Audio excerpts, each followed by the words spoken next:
from Wall Street to Main Street to help small business owners have the same capital as corporate America and give them the same resources as a larger company. We cover business funding, business credit, scaling, business consulting, and much more. Check out the website at shieldadvisorygroup.com. Welcome to the show, The Liquid Lunch Project. Hey, what's up, everybody? Welcome back to another episode of the Liquid Lunch Project. I am Matthew R. Meehan, alongside my partner, Luigi, the Professor Rosa Bianca. What's going on, Lou? Matthew, good morning to you and our audience. We're in for a treat today. We've got Steve Anderson here today. Now, Steve Anderson is one of those folks that not only has he been successful, but he tells us how we can be successful. You know, he's not one of those professors like me that preaches all day long. So he's written a wonderful book. I'm going to introduce Steve Anderson. He'll tell us more about his personal exploits, on how he became this illustrious bestseller.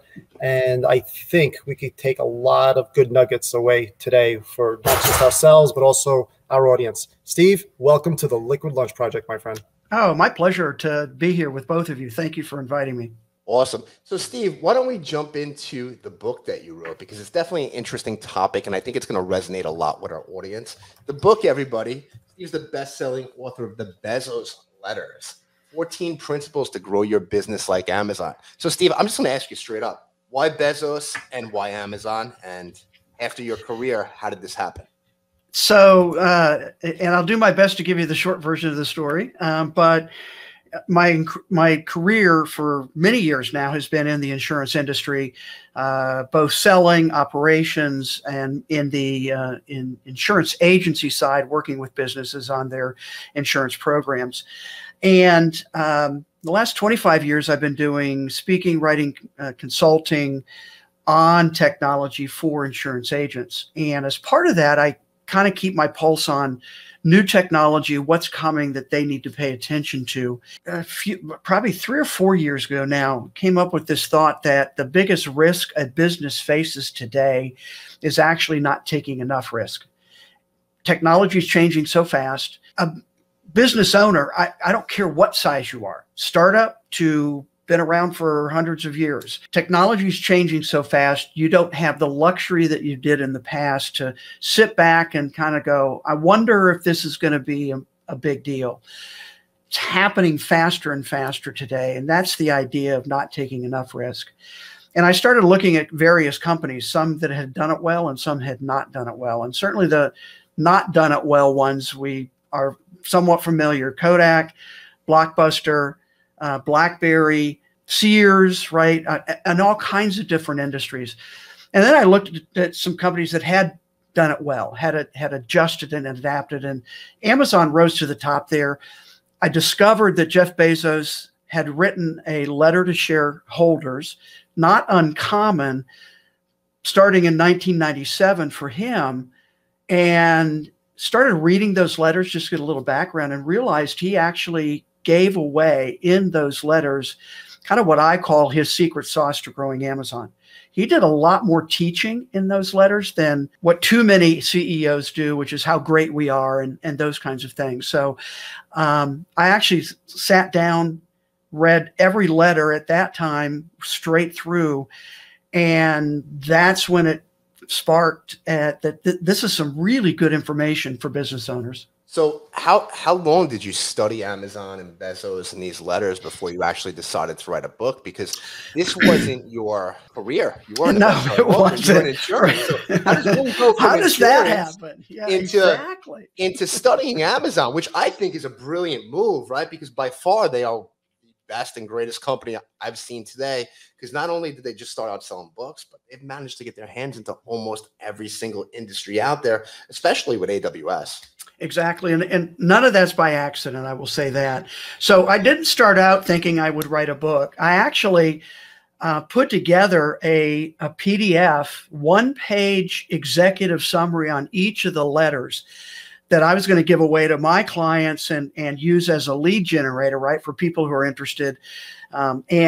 Fortunately, my wife is in the book publishing business, so I showed that to her at one point, and she said, "This is not a lead gen, this is a book." And that really started probably a 18-month to 2-year process of trying to figure out what a book like that might look like and actually put it together. And again, long stories along the book writing process, some starts, a couple of pivots in terms of what we did with the book, and it ended up with what you have in your hands. And I must say, strategically, Bezos and Amazon on the cover has gotten people's attention. So that none of that was by accident. Steve, oftentimes with authors, they fall in love with their subject. Tell us, what happened to you, in your opinion, of Mr. Bezos? I think he's one of the most brilliant business men out there today. I would certainly put him in the same ranks as Steve Jobs and others. And I think as time goes on, it's still early for him. He's still relatively young. I think people will come to appreciate his thinking and how he operates a business. And it is very counterintuitive in terms of what he says. And that's where some of the growth principles I picked out come into play. And so I think he's brilliant. Amazon's not perfect. I'm not his or Amazon's judge and jury. Lots of people have, maybe not as positive feelings or experiences about Amazon. But I respect them a lot, I guess I would say at this point. Wonderful, Steve. Now, you've done a wonderful justice to the small business community, because Matt and I love using case studies, because there's that old adage, the good ones learn from their mistakes, the great ones learn from the mistakes of others. So just by analyzing case studies very carefully, we can help grow our own businesses and our own clients' businesses. Let me ask you, with regards to Jeff Bezos as a person, one of your colleagues, Ron Chernow, has made a fortune in writing these sort of business thematic biographies. But his takeaways on all these books, whether it's Titan, when he discussed Rockefeller, or the House of Morgan, when he discussed JP Morgan, there was always this sort of genesis, right? Where Rockefeller was motivated because his daddy was a snake oil salesman. So he wanted to be impeccable in business. And JP Morgan could care less about money because he came from money, but he wanted to be the most powerful man in the room, right? Now you've learned a great deal about Bezos. What's his genesis? What's his driving force? That's a really good question.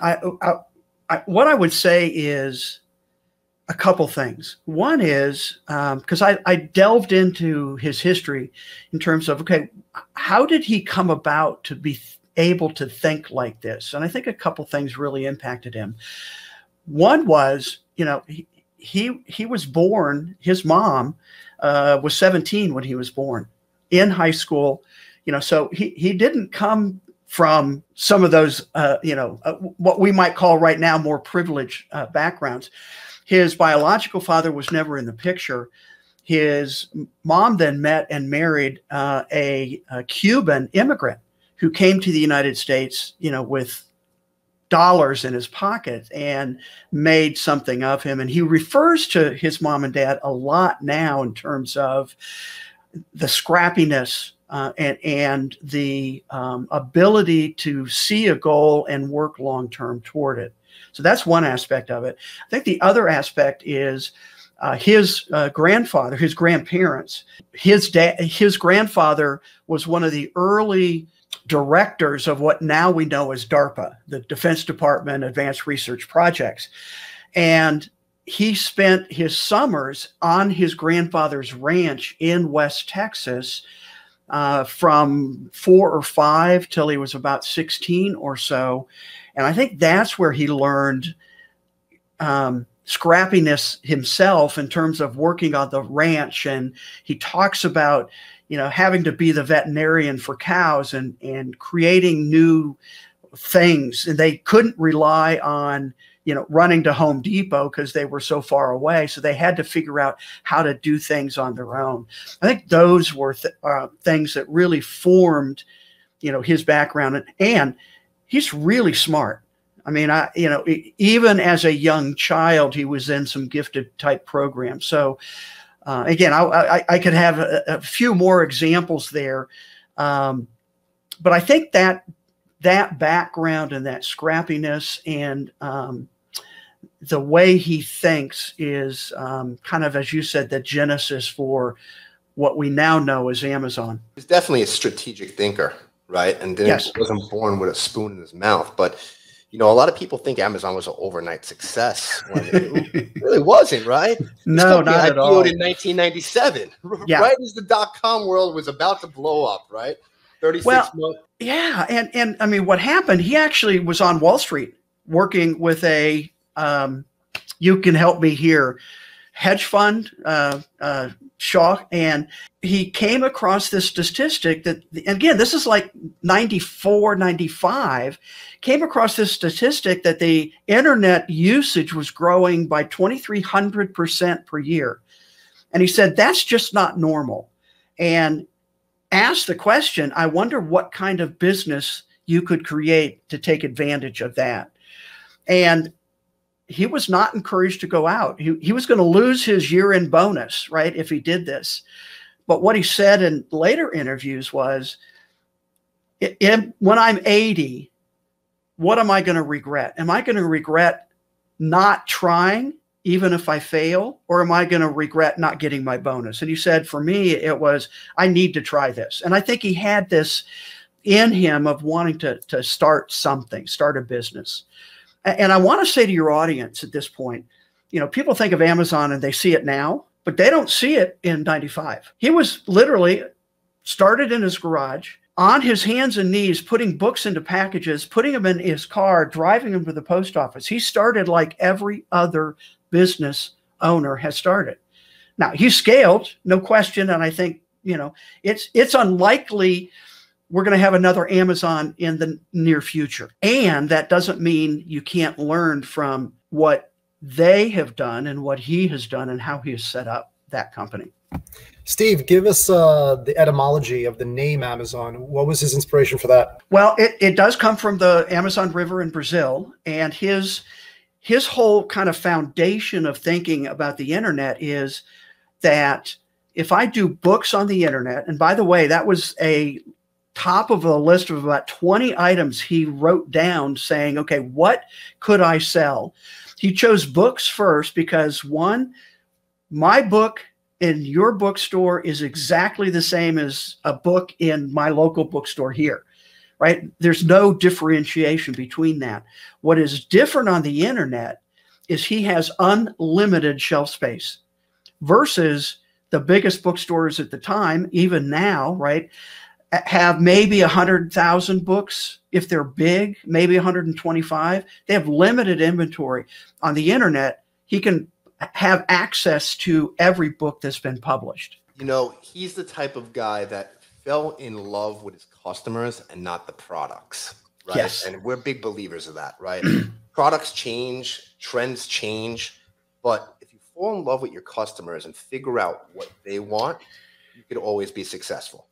Well, and I have to say, absolutely yes. And it's more than just falling in love. And that's where the word he uses, and he uses this in his very first 1997 letter, obsess over customers. And I've always been intrigued by that word. And it's been a consistent word throughout his career there at Amazon. We obsess over customers. We start with the customer and work backwards. We invent on behalf of the customer. It's a different mindset. And every business out there is focused on their customers. And we call it customer service, customer journey, customer focus, you know, whatever it might be.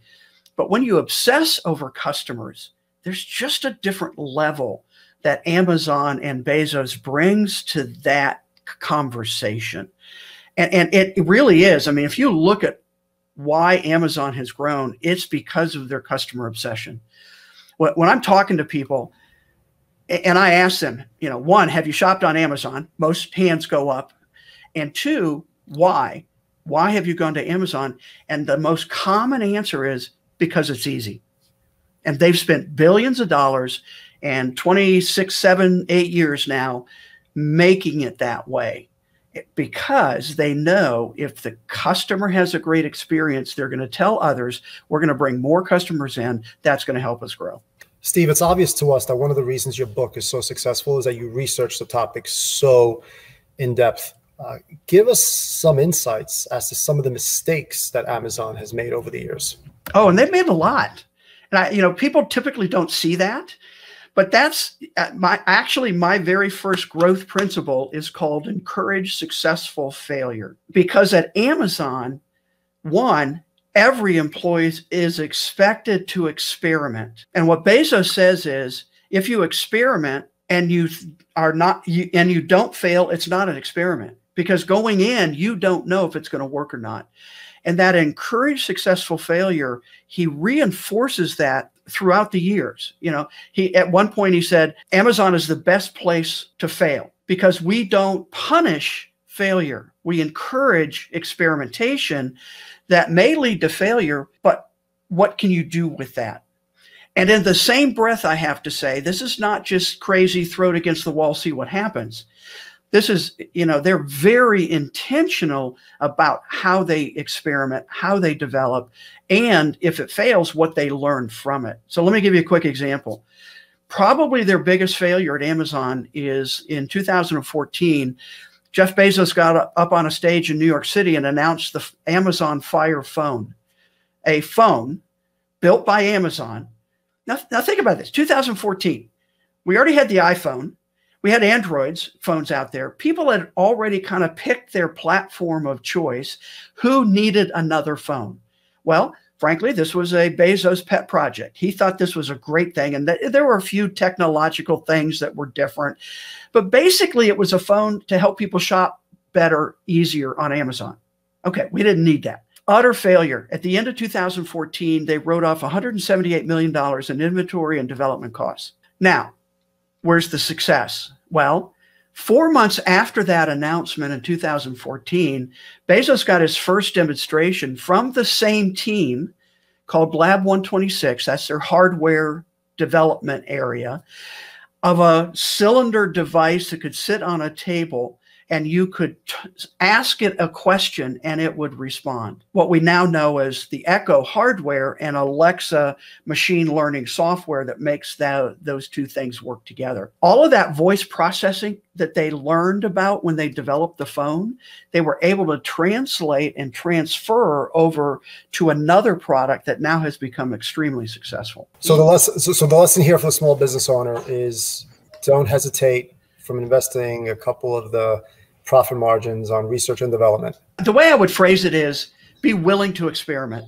And frankly, the smaller you are, you've got to be more intentional, right? Because you don't have as much margin to write off $178 million and not think about it. And that's that same idea that I started with is the biggest risk your business faces not taking enough risk, trying to protect what got you there.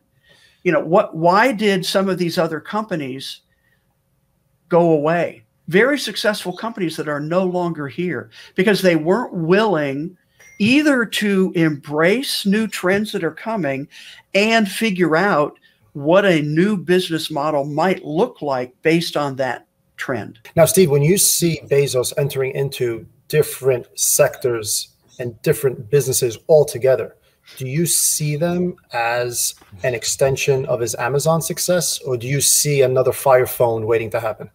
It could be either, frankly. And one of his principles is, and again, one of my growth principles is bet on big ideas and practice dynamic invention and innovation. And here's a little twist maybe, because I think too many companies say we need to innovate. And I think that's wrong.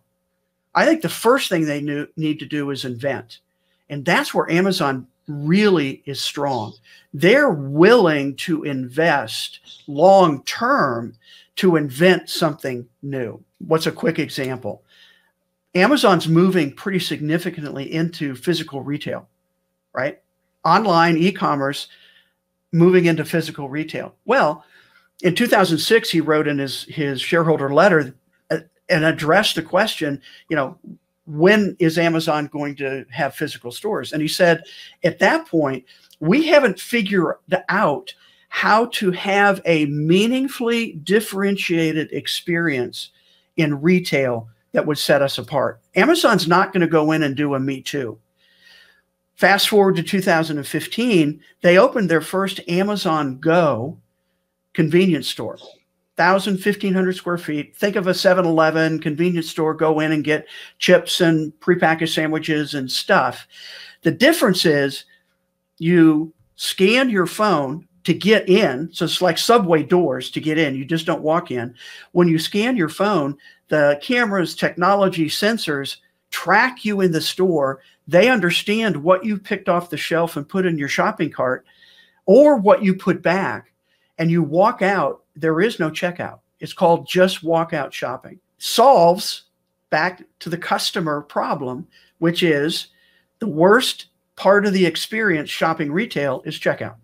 Be it a grocery store, be it retail, be it whatever, right? They eliminated checkout by using technology. But it took them years to figure out what is meaningfully differentiated experience back to customer obsession for their customers. Let me ask you, were you in love with Amazon when you started, or did you fall in love with them along the way? I used Amazon when I started. I mean, like most people, right, for books and some things like that. I'm a pretty big reader. But I would say my respect for Amazon has grown. And let me also say here, because I want to address sometimes the elephant in the room with Amazon is, yeah, what about all we hear about their employees? And what about all we hear about third-party, marketplace sellers? And what do we hear about all these things that Amazon's doing that's not great? I think with that, I'm trying to think of the right way I want to phrase this. One of the potential downsides of customer obsession is if they're going to deliver a package in 2 days or less to your front porch, that means an employee somewhere in a fulfillment center is going to have to work hard and fast to get that to a truck, to get it on to you. So I've been asking the question, can customer obsession go too far? Well, Amazon's been asking that question too. And in fact, they just, in Bezos' last letter to shareholders, the 2020 letter as CEO, he said, we are going to add a new vision. So their original vision was, we want to be the most customer-centric company in the world. Their new vision is, we want to be the best place to work and the safest place to work. So they're shifting, not even just changing, they're adding to another vision, recognizing that everything they've done, they need to help their employees better. And they're already making pretty significant steps to improve that working environment, especially in the fulfillment centers. Now, Steve, who's your next target? Your most of our audience here is audio, so they can't even see your energy, how palpable it is when you talk about Bezos and Amazon. So who could possibly get your juices flowing again? I've been asked that question, and I don't have an answer for that quite yet. I have some thoughts. But even before that, we actually are right now working on the second edition of the Bezos Letters, because the book you read goes through the 2018 letter. Well, we had some pretty significant things happen in 2020, which the 2019 letter came out in April of 2020, and then the 2020 letter came out in April of 21. So his last letter as CEO. So one, we're going to update numbers because they're massively changed. The number of employees now is approaching a little over, actually, 1.3 million employees worldwide. They're adding, in 2020, they added over 500,000 employees. How do you even do that and keep culture and keep all the things that you've built? So that's an interesting question to me. So we're going to kind of wrap that up as the second edition, so we have all his letters there. Now, to answer your specific question, I don't know. You know, certainly Warren Buffett is well known for his letters over 40 years, but there's already been work done on that, you know, people talking about his investment advice. So I'm not sure there's something there that I could do differently. And I think I'm surprised nobody has done this with Bezos before me. We've certainly had books about Amazon, you know, some great ones, actually, The Everything Store, et cetera. So I don't know. If anybody has any ideas, I'm happy to look into it. I have one for you. Okay. It's a big topic of debate right now. So Elon Musk, right? Oh, so I know. I see Elon Musk, and then I see Bezos first Musk. Yes. The trifecta, the complete it all. Well, and you know, so I love space, you know, the whole Blue Origin with them, SpaceX for Musk. I actually think the media is trying to make competition there when I don't know that it actually is there. You see Musk anyway. I won't go into all of that. Well, but did you see the tweet that he just put out? I did. He sent him a silver medal. I know. I know. I mean, Warren Spahn is the richest man in the world. Yeah. Oh yeah. I think it may be more Musk than Bezos, because again, if you think about Bezos, why did Bezos even create Blue Origin? The company started in 2001. Nobody knew about it for the first 5 years, all funded by Bezos. His whole idea is that we need to move manufacturing off Earth into space and create literally a worldwide national park. And this is not something new. This was his valedictorian high school speech in Miami, Florida, where he talked about this idea that the Earth is the best place we have. That's where he is very different than Musk. Musk wants to go to Mars. Bezos says that's stupid. That's like going and trying to live on the top of Mount Everest for, you know, years. He said, the Earth is our best place that we have, that we know of right now. We need to protect it. And to do that, we need to move stuff into space. In order to move stuff into space, we need to be able to have cheaper ways to get stuff into space than what we've had in the past. And that's Musk is doing it. Bezos is doing it. Branson is doing it, you know, looking for reducing the cost of getting into space. And I think all the stuff we're seeing right now are the very early experiments of what, you know, a picture of what's going to come later. And he said this in a couple of interviews. You cannot start a space company in a dorm room today. His goal is in the future. And again, it could be a couple of generations that somebody could have the infrastructure in place to start a space company. Because what he said about Amazon is, I didn't have to create the internet. It was already there. I didn't have to create payment processing. We already had credit cards and online payment. I didn't have to create transportation. We already had UPS, FedEx, Postal Service. All those infrastructures were already in place that allowed me to build Amazon on top of that and become very successful. Steve, you've shared a lot of great insights about your favorite person. Now let's talk about your wife's favorite person. How would we define Steve Anderson? I hate to put people into a cubbyhole, but are you now an author or are you still an insurance expert? That is actually a dilemma, I would say I'm in right now, because I am an author. And a damn good one. Well, I just say, as authors go, I'm considered pretty successful. Hey guys, Steve, let me just cut you off. Steve's not just an author; he's an international bestseller. How many languages is this book published in again, Steve? Don't sell yourself short on my show, brother. So 18 languages. So the book has been or is being translated and published in 18 languages, everywhere from South Korea, Japan, Asia actually has been really interesting in terms of embracing the book. Taiwan and China, again, different languages. And then Albania, Poland, Bulgaria. I actually did a morning show, the top morning show in Bulgaria when the book was published there. So yes, it has had some great success. And kind of, Lou, back to your question, I would say most of that success comes from how the book was written, which was my wife. That's why she's also an author on the book. She is a absolutely amazing book strategist and editor. And, my first draft wasn't what you read. I'll say it that way. And so the other question people ask, I'll just address it right now. How did that work? Right? How do you write a book with your wife? And for me, the easy answer is when it comes to writing, editing, what she thinks is what happens. I trust her implicitly.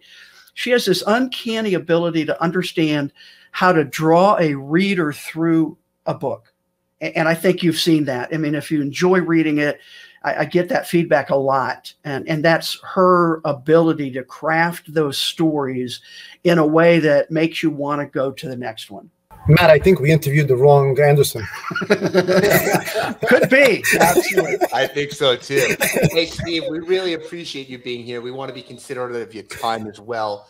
Besides Amazon, why don't you tell the audience where they can find your book and learn more about you?